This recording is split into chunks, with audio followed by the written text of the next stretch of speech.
Assalamualaikum warahmatullahi wabarakatuh. Kami dari kelompok 8 ingin menyampaikan presentasi dari kelompok kami, yaitu tentang metabolisme protein. Kelompok 8 itu sendiri beranggotakan saya, Rani Retnani Widyamar, Anggito Abimanyu, Siti Mutomimah Aini, Petra Tamara S, dan Sefrian Mefaril Raihan.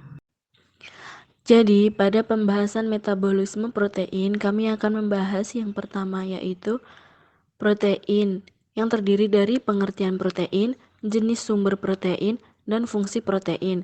Yang kedua yaitu proses pencernaan protein yang terjadi di mulut, di lambung, di usus halus.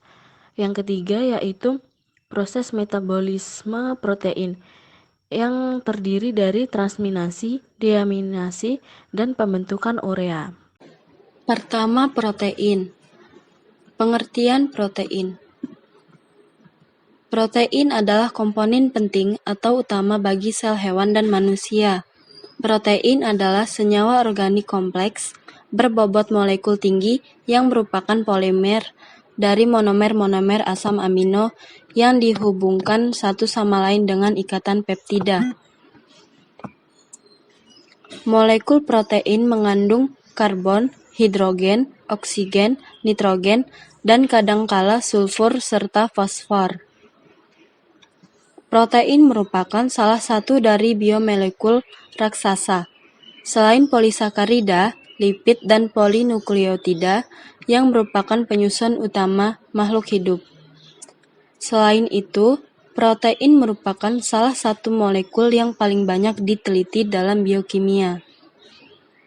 Protein ditemukan oleh Jöns Jacob Berzelius pada tahun 1838. Jenis sumber protein. Jenis sumber protein ada dua, yaitu sumber hewani dan sumber nabati. Sumber hewani yaitu protein hewani merupakan asupan nutrisi protein yang berasal dari hewan atau produk olahan. Contohnya daging merah, daging ayam, daging ikan, telur, dan susu serta produk olahannya. Sumber nabati. Protein nabati berasal dari konsumsi tanaman atau berbagai jenis olahannya. Contohnya tahu, tempe, kacang kedelai, dan kacang polong. Fungsi protein. Yang pertama, sebagai biokatalis. Yang kedua, sebagai pengangkut. Contohnya hemoglobin. Yang ketiga, sebagai reseptor. Yang keempat, sebagai pembawa pesan. Yang kelima, sebagai pembangun atau struktural jaringan. Yang keenam, sebagai pelindung. Dan yang terakhir, sebagai pertahanan tubuh. Contohnya, molekul imunoglobulin atau antibodi. 2. Proses pencernaan protein. Sebagian besar zat makanan yang dipecahkan menjadi molekul yang lebih kecil di mulut, di lambung, dan diserap oleh usus halus. Adapun enzim yang akan mengkatalisis hidrolisis. 1. Protein menjadi asam amino yang terjadi di lambung. 2. Pati menjadi monosakarida. 3. Triacylglycerol menjadi monogliserol, gliserol, dan asam lemak. Urutan proses pencernaan protein. Pertama, mulut. Makanan dikunyah menjadi ukuran yang lebih kecil. Kedua, lambung. Enzim protase mengubah makanan menjadi asam amino dan mengubah protein menjadi peptida. Ketiga, usus halus. Asam amino diserap dan masuk ke aliran darah bersama nutrisi lainnya. Lalu selanjutnya ada katabolisme.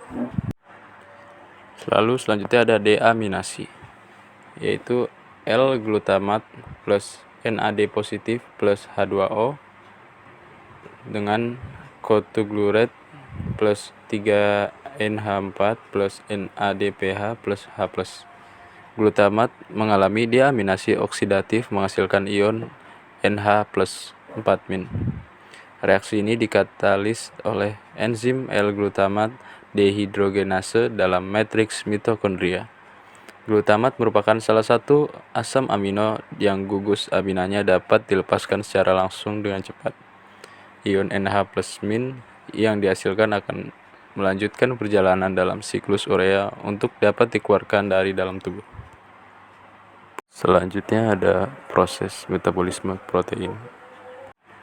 Lalu yang pertama itu pemindahan gugus amina, transaminasi. Asam amino ketoglutarate menjadi asam keto plus L-min glutamat. Reaksi transminasi memindahkan gugus amina dari asam amino ke ketoglutarate menghasilkan L-min glutamat yang akan diproses lebih lanjut dalam reaksi deaminasi. 4 enzim penting yang berperan yaitu 1. Alanin transaminase, 2. Aspartate transaminase, 3. Leucine transaminase, dan yang terakhir tirosin transaminase. Metabolisme protein merupakan proses kimia dan fisik yang mencakup pada perubahan atau anabolisme protein menjadi asam amino dan penguraian atau katabolisme asam amino pada protein. Asam amino yang telah tersebar melewati darah dan masuk dalam jaringan tubuh akan disintesis kembali menjadi protein. Protein ini berfungsi untuk mempertahankan fungsi sel-sel yang masih normal. Pada metabolisme, asam amino akan melakukan pelepasan gugus amino, kemudian perubahan kerangka karbon dalam molekul asam amino. Proses pelepasan gugus amino terjadi pada deaminasi dan transmisi oksidatif. Selanjutnya yaitu siklus urea. NH40 yang dihasilkan pada deaminasi akan diubah menjadi karbomoil, fosfat, dan mengikuti proses siklus urea hingga terbentuk urea yang siap dikeluarkan dalam urin. 3. Perubahan kerangka karbon. Kerangka karbon dari asam amino yang telah mengalami pemindahan gugus akan masuk ke dalam siklus asam nitrat sesuai dengan jenis awal asam amino asalnya. Selanjutnya yaitu anabolisme. Biosintesis protein. Biosintesis protein adalah proses pembentukan asam amino melalui kode gen yang dibuat DNA. Biosintesis protein alami sama dengan ekspresi genetik. Kode genetik yang dibawa DNA ditranskripsi menjadi RNA yang berperan sebagai cetakan bagi translasi yang dilakukan ribosom. Selanjutnya bisa dilihat di sini terdapat replikasinya, lalu transisi dan transkripsi. Selanjutnya itu komponen dalam translasi. Yang pertama ada ribosom, yang kedua yaitu ada R kecil RNA, ribosomol atau ribosomol RNA, yang C mRNA, D tRNA, dan E asam amino.